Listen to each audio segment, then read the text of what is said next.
पिछले एपिसोड में रे हायर एप्स को बताता है कि वो सकूरा को नहीं मार सकता बिकॉज वो एक रेयर ब्रीड है। अगले दिन रे सकूरा पर नज़र रखने के लिए उसके घर के बाहर खड़ा होता है। सकूरा स्कूल जाने लगती है तो रे को देखकर बोलती है, ये ठीक है, तुम मुझ पर नज़र रखो, मैं तुम पर। स्कूल में सकूरा आऊबा से सॉरी करती है कि मैं अभी तुम्हारे साथ नहीं घूम सकती, मुझे मज़ीद कुछ टाइम रे के साथ रहना होगा। तभी एक लड़का बैम्बू लेकर जेलसी में रे को मारने आता है। रे अपने गला वाला हाथ आगे बढ़ाने लगता है और सकूरा ये देखते ही उस लड़के की बैम्बू दूर गिरा देती है। वो हाल में सबके सामने बताती है कि मेरे होते हुए रे को कोई हाथ लगाने की जरूरत ना करे। क्लास के बाद टीचर रे को बताती है कि कल के दिन स्कूल की सफाई तुम्हारे जिम्मे है और स्टूडेंट काउंसिल रूम में जाकर अपनी ड्यूटी चेकलिस्ट उठा लेना। रे को उस जगह का पता नहीं होता तो सकूरा उसे अपने साथ ले जाती है। रास्ते में उन्हें एक लड़की फुजीवारा मिलती है जिससे सकूरा पर क्रश होता है और वो रे को अपना सीक्रेट बताने के लिए ग्लासेस उतारती है, जहाँ उसकी एक आंख का कलर ब्लू और दूसरी का ब्राउन होता है। उसे देखते ही रे उसका चेहरा पकड़ लेता है जैसे आग से अभी उसे मारने वाला हो। तो सकूरा उस पर चिल्लाती है। रे उसके सर पर थपकी देता है और कहता है, मुझे लगा तुम कोई और हो, और फिर आगे बढ़ जाता है। इसके बाद रे को अगले मिशन के लिए कॉल आती है।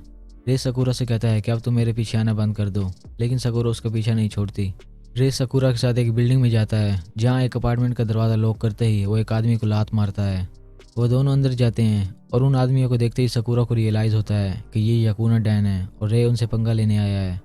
वो अंदर खड़े पुलिस ऑफिसर की तरफ इशारा करते हुए हंसने लगती है कि रे टेंशन न लो, ये ऑफिसर इन लोगों से निमट लेंगे। तो रे कहता है, बेवकूफ़ मत बनो, वो इनके साथ शामिल हैं।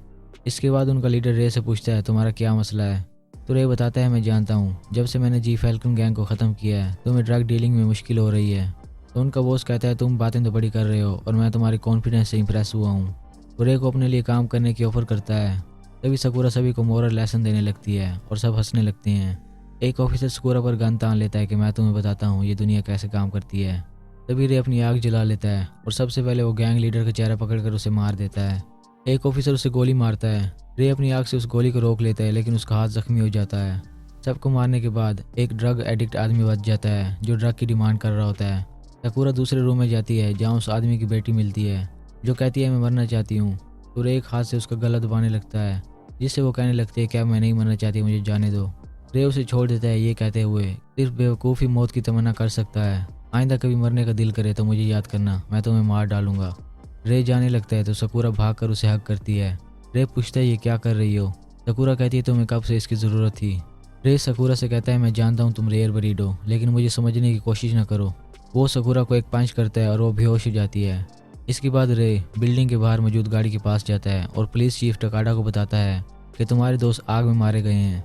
वो उससे पूछता है, टॉमी कहाँ है? और टकाडा कहता है, तुम साले कोड ब्रेकर हो ना। टकाडा अपनी गाड़ी में वहाँ से फरार होने की कोशिश करता है और रे उसका पीछा करके उसकी गाड़ी पर चढ़ जाता है। रे उसे मारने वाला होता है कि एक हेलीकॉप्टर वहाँ आ जाता है जिसमें से एक लड़का टोकी निकलता है जो टकाडा को मार देता है। टोकी वही लड़का जिसकी आंखों का कलर डिफरेंट होता है और रे ने जिसे एक लड़की से मिसअंडरस्टूड कर लिया था।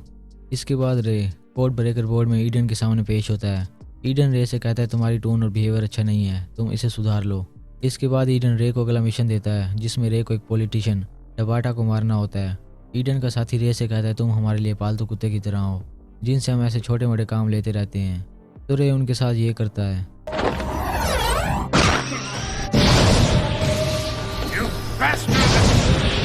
I don't appreciate your tone, my friend. And just so we're crystal clear, I'm not a dog to be ordered around. वो कहता है, मैं तुम्हारा पालतू कुत्ता नहीं हूँ और मैं तुम्हारे लिए नहीं अपने लिए काम करता हूँ, आइंदा मुझे कुत्ता बुलाए तो मारे जाओगे। अगले दिन सकूरा स्कूल जाने लगती है और घर के बाहर उसे टोकी मिलता है जो उसे बताता है कि आज रे की जगह मैं तुम्हारे साथ चलूँगा। सकूरा और टोकी पार्क में जाते हैं जहाँ टोकी रे के बारे कुछ बताने लगता है और रे वहाँ पहुँच जाता है। फिर वो दोनों आपस में लड़ने लगते हैं और सकूरा उन्हें रोक देती है। इसके बाद सकूरा और रे स्कूल चले जाते हैं। क्लास के दौरान सकूरा टोकी को स्कूल में टहलता देखती है तो वो क्लास से निकल जाती है। वो टोकी से पूछती है, तुम यहाँ क्या कर रहे हो? तो वो बताता है कि मैं यहाँ किसी काम की वजह से आया हूँ। रे और सकूरा टेरेस पे पहुँचते हैं जहाँ उन्हें फुजीवारा मिलती है, जिसे देखकर साकुरा को रियलाइज़ होता है कि टोकी फुजीवारा का भाई है जो उसकी सुरक्षा के लिए इस पर नज़र रखने आया था। रात को टोकी और रे अपने अगले मिशन के लिए एक ह्यूमन रिसर्च फैसिलिटी में जाते हैं। सकूरा भी उनके साथ होती है। टोकी उस फैसिलिटी का गेट तोड़ देता है। गार्ड्स उन्हें रोकने की कोशिश करते हैं लेकिन टोकी और रे आगे बढ़ते रहते हैं तो गार्ड्स उन पर गोलियां बरसा देते हैं। टोकी उनकी गोलियां रोककर उन्हीं की तरफ फायर कर देता है। तभी गार्ड्स घायल हो जाते हैं तो अंदर से दो और आदमी आते हैं जिन्होंने बैकपैक पहने होते हैं जिससे उन्हें स्पेशल पावर मिलती हैं। वो दोनों रे और टोकी से लड़ने लगते हैं। लड़ाई के दौरान उनकी बैग से पावर ख़त्म हो जाती है तो वो उसे रिफिल करने भाग जाते हैं जिससे इन तीनों को अंदर जाने का मौका मिलता है। वो एक बड़े से रूम में जाते हैं जहाँ बहुत से बच्चों पर एक्सपेरिमेंट किए जाते हैं। इसके बाद वो एक और रूम में पहुँचते हैं जहाँ बच्चों के जिस्म काट कर उनके ऑर्गन्स बेचे जाते हैं और उनकी बॉडी को बड़े जार्स में प्रिजर्व किया जाता है। टबाटा वहाँ आ जाता है जिसने ये सब करवाया था और वो दो आदमी अपने बैग्स रिफिल करके वापस आ जाते हैं।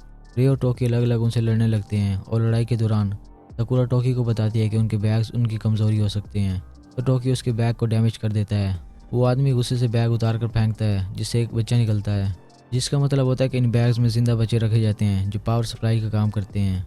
दूसरी ओर रे से लड़ने वाला भी अपना बैग उतार के फेंकता है और उसमें से एक बच्चा निकलता है। फिर ये दोनों बच्चे आपस में बहन भाई होते हैं। वो बच्चे टोकी और रे से रिक्वेस्ट करते हैं कि इन लोगों को मार डालो, तो टोकी और रे दोनों को मार देते हैं।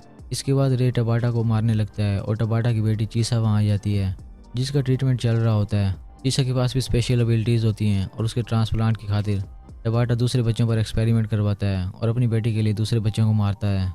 साकुरा रे को कन्विंस करने लगती है कि वो टबाटा को ना मारे।